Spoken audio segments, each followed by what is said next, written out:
What's up, y'all? Welcome back. So today we're going to do a comprehensive breakdown of all the mathematical operators within Python. All right, so today we're going to cover 7 different types of operations. So the first one we're going to do is addition. So we're just going to walk the dog on this one. So we're going to put our comment first, and then we're going to say add is our variable name. And then we're going to say equals, we're going to do 50 plus 20. And then we'll say print, and open our print statement, put our quotation in there, and we'll say total, and then put a space and the quotation, comma, and then we'll put our add statement in there. This is our total example, and then we're going to print this, and here we have our total as 70. So pretty simple, right? It's just going to be that addition operation that we have here, and essentially it's just going to allow us to add any numbers that we want. We can do this for defining variables as well. So we can define a variable, say, hey, it's one number, and then we can add it to another variable so we don't have to do hard numbers as well, especially if those numbers fluctuate over time. The next one we'll do is subtraction. And we're just going to do sub equals 50 minus 20 now. And then we're going to do print and sub. And just like that, we'll have our output as well. So our total for the addition is 70 and our sub is 30. And just to make it a little bit cleaner, I'll just label this sub and I'll label this add so that we can see which one is which. And then moving on, next is going to be multiplication. The multiplication equals 10 times 3. Then we'll do print total mul.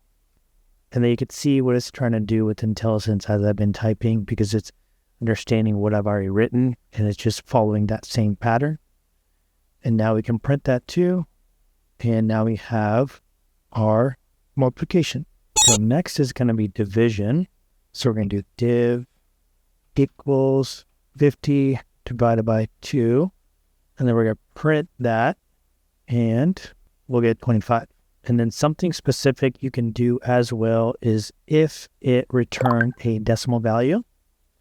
So rather than having the 25.0, we can wrap this as an integer and return just whole value number. So next up is floor division. So this one's going to be really weird, because really what it does is allows you to divide with a number and then rounds down. So we're just going to keep it simple for this one, just so you can see exactly what I'm talking about. If I can spell properly, then we're going to do 10. And to do floor division, you have to do 2 slashes. We're going to do 3. And then we do print total floor division and then return that. And we're going to see what it looks like. And we have 3. So we know that 3 goes into 10 about 3.33 times. And since it's below that 5, right, it's going to round down. So that's why you get the total of 3.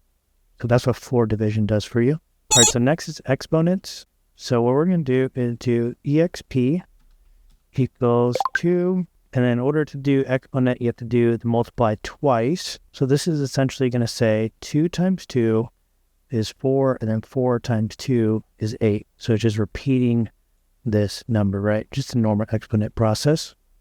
And then we're going to run that, and then we see that we have a total of 8. Now let's do a negative value as well, right? So let's do negative.